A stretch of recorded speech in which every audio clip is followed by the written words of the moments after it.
Hello everyone, it is Nachum here. I would like to share with you a beautiful lesson that we can learn from a Cholent.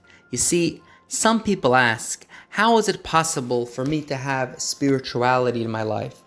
How do I have time for godliness, for prayer, for Torah and mitzvos? I'm busy. I have a family. I have a livelihood I need to bring home.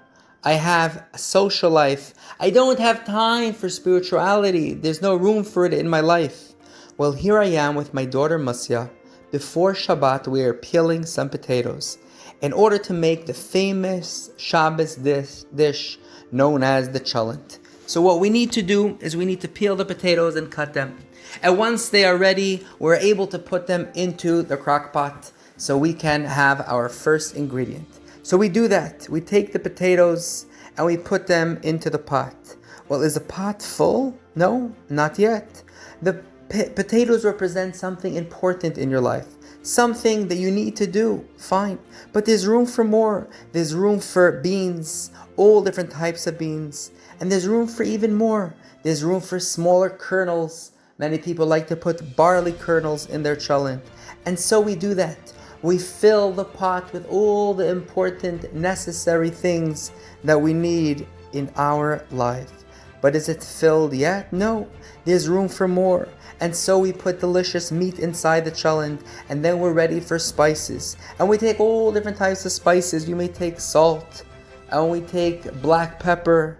Many like to use garlic, all different types of spices to make our cholent delicious in honor of Shabbat.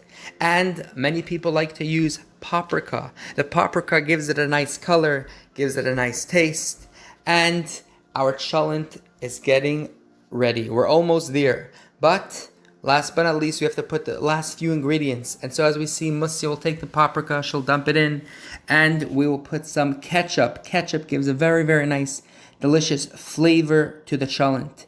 Now, if we take a look at the pot, we have lots of ingredients, but it is not edible, obviously. We fill the pot with water. And when the pot is full, you think, okay, now it's full. Is there room for anything else? Is there room for anything else to put in the pot? And the answer is yes. There's one more thing we need to put in the pot. And that is we must put in the pot some heat. We need the element of heat, so we plug it in and we turn it on.